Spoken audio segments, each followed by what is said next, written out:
बहुत ध्यान देना। प्रदोष का दिन, प्रदोष काल का समय चित्त वृत्ति में पंडित जी के, पुजारी जी की आ गया कि ये प्रदोष का दिन और प्रदोष काल का समय साधारण नहीं होता।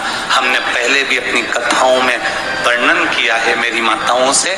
अगर तुम्हें लगता है कि बहुत जिंदगी दुख की चल रही है तो प्रदोष काल में, प्रदोष के दिन 2 दिए, एक देवाधिदेव महादेव के मंदिर में, एक अपने दरवाजे की चौखट पर लगाना प्रारंभ करो घी के दीप। बाबा 3 या 4 प्रदोष में कृपा करना प्रारंभ करो, करुणा करना। कभी मौका मिले अपने क्षेत्र में, अपने नगर में, अपने गांव में, अपने खेड़े में, कभी प्रदोष के दिन शिव महापुराण की कथाएं टीवी पर भी सुनने को मिल जाए या अपने क्षेत्र में मिल जाए तो जाकर सुनो। मिले अगर प्रदोष का दिन, पुजारी जी के शरीर में कोढ़ का रोग हो गया, कोढ़ी हो गई, श्राप लग गया, प्रदोष का दिन था, प्रदोष काल का समय, पुजारी जी की आंख से आंसू बह रहे थे। एक बेलपत्री के वृक्ष के नीचे बैठकर आंख से आंसू गिर रहे थे। बेलपत्र स्वयं शिव और पार्वती का एक स्वरूप है। आंसू जो गिरे, नैनों से जल जो बहा, उस बहे हुए जल का फल ये मिला कि मेरे भोले बाबा एक बूढ़े का रूप लेकर आ गए और पुजारी जी से कहा, पुजारी जी क्यों रो रहे हो? कहा, मुझे माता पार्वती ने कोढ़ी होने का श्राप दिया है। कोढ़ी होने का श्राप? पुजारी जी आप तो शंकर जी के पूजा करने वाले हो, शंकर जी के भक्त हो, शंकर की आराधना करने वाले हो, शंकर के मंदिर की चाकरी करने वाले हो, शंकर के मंदिर में सेवा करने वाले हो, उसके बाद भी तुम्हारे शरीर में ये रोग आ गया, उसके बाद भी तुम्हारे शरीर में ये कष्ट आ गया। पुजारी जी ने कहा, ये तो मेरे कर्म की गति है, इसलिए मुझे ये रोग मिला है।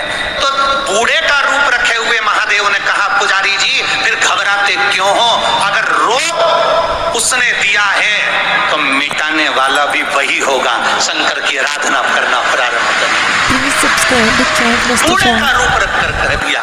तुम एक काम करो, ये रोग की समाप्ति 16 सोमवार के व्रत से हो सकती है। 16 सोमवार का व्रत? हाँ, पर मैं कैसे कर सकता हूँ? मेरे शरीर में तो रोग है, रोग है। अगर मैं शरीर का रोगी व्यक्ति मंदिर जाऊंगा तो लोग भगा देंगे, मंदिर में पूजन करूंगा तो भगा देंगे। करूं क्या?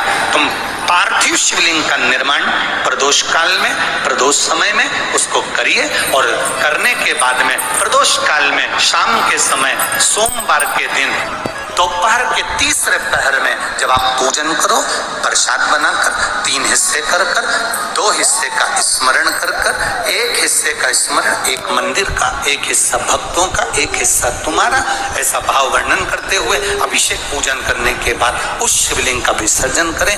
ऐसे 16 दिन, 16 सोमवार तुम्हारे जब पूर्ण हो, तब 17वां जब सोमवार आए, उस 17वें सोमवार पर 16 जोड़े ब्राह्मण आदि जो बुलाए, जरूरी नहीं कि ब्राह्मण के बुलाए, आप जिसको बुलाना चाहें, आपकी मर्जी जिससे हो उसको बुलाकर उन 16 जोड़ों को स्मरण कराकर पूजन अभिषेक कर कर भाव से, भक्ति से बाबा का प्रसाद उनको पवाएं।